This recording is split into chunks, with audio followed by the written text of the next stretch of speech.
sein de l'impasse, mon petit éditeur. Jean-Pierre Ross, bonjour. Bonjour. Jean-Pierre Ross, médiateur de la région Île-de-France, conseiller d'État honoraire. C'est vrai. Et donc on retrouve François. Je vous ai déjà reçu pour Impasse Valmy. Absolument. Voilà, votre premier ouvrage. Je vous ai reçu également pour Petite perturbation climatique sans gravité. Sans gravité. Et là, retour à l'impasse Valmy. Exactement. Voilà. François revient dans l'impasse Valmy. Oui, et on peut même dire que l'impasse, au fond, c'est le personnage principal. Personnage principal qui a beaucoup changé. Il revient combien de temps après? 20 ans. 20 ans, il en est parti. Donc il arrive en 81. Il arrive en 81 pour l'élection de Mitterrand. Pour l'élection de Mitterrand. Absolument. Et là, l'impasse a beaucoup changé. L'impasse de sa grand-mère, c'est plus la même. Oh, elle a complètement changé. Les locomotives à vapeur sont devenues électriques. L'impasse s'était revêtue de mâche-fer, elle est goudronnée. Et les habitants, surtout, ont changé. Les pavillons, pas tellement. Toujours la meulière est là, son petit crépi. Mais les habitants, on était partis 20 ans plus tôt. Quand je dis mon héros, François, 20 ans plus tôt, il avait 16 ans. Il était parti avec une population où il y avait beaucoup d'immigrés de la génération italien, polonais, portugais. C'était les avant et après-guerre, c'était cette immigration-là. Et là, il revient, et la majorité des nouveaux habitants sont maghrébins. Tout de suite, on est confronté aux tensions sociales, à la question du racisme. Oui, on l'était déjà avec la première immigration, mais elle n'était pas aux tensions. Mais ce n'était pas des tensions de même nature. Mon père, qui faisait des France-Italie de football dans le quartier dont je parle, là, dans le livre, il me disait, à Argenteuil, il me disait que pour entrer dans le quartier de la colonie, où la colonie c'était la colonie italienne, il fallait montrer patte blanche quand on n'était pas italien. Il valait mieux être accompagné d'un Italien pour entrer chez eux et voir les mamas en train de découper les spaghettis. Donc voilà, il a fallu un temps pour l'intégration aussi. Mais quand il revient, mon héros, là, en 80, les Italiens sont intégrés, ils ont créé leur entreprise, ils font florès dans le bâtiment, les travaux publics, et voilà, la place est maintenant aux nouveaux arrivants. Presque une approche internationale comparée. Voilà, on parle du Canada, parce qu'il est un peu surpris de devoir remontrer patte blanche pour ouvrir son cabinet médical. Et puis, il va se marier aussi.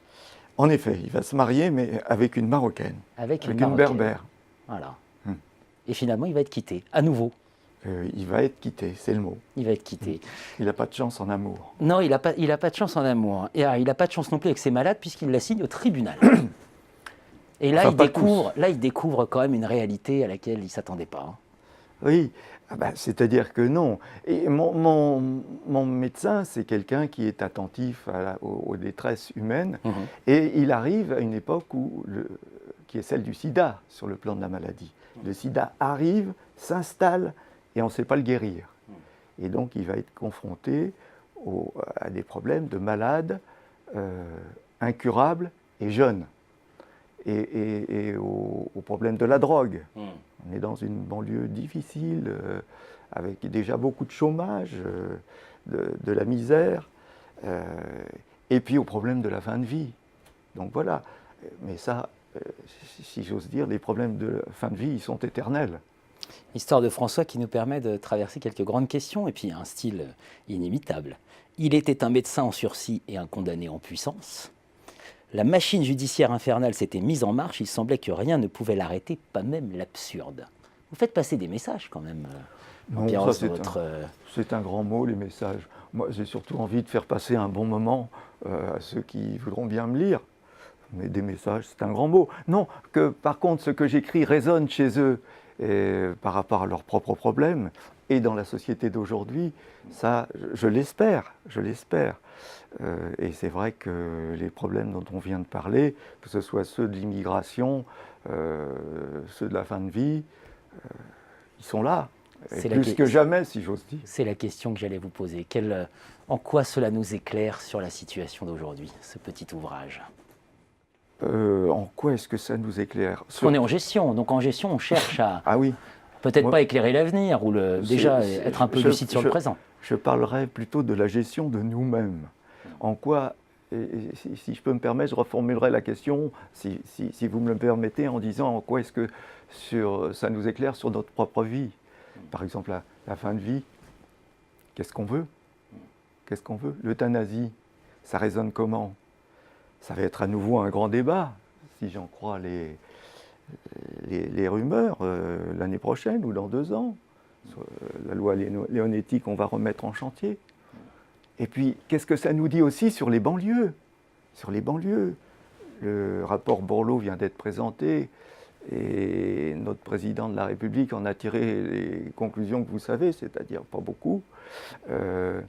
Mais en quoi ce qui s'est passé en 1980 retentit sur ce qui se passe aujourd'hui, et qu'est-ce qu'on a appris, qu'est-ce qu'on a retiré en gestion, si vous voulez utiliser le mot gestion, de ce qui s'est passé, de ce qui se passait en 1980, sur la manière dont il faudrait régler aujourd'hui les problèmes de banlieue. Je ne suis pas sûr à cet égard qu'on en ait beaucoup retenu, et c'est dommage, c'est dommage. Moins apporter des réponses que contribuer à élever le débat. C'était une formule d'Albert Hirschman. Oui. Le médecin de l'impasse par Jean-Pierre Ross, mon petit éditeur. Merci Jean-Pierre Ross. Merci à vous.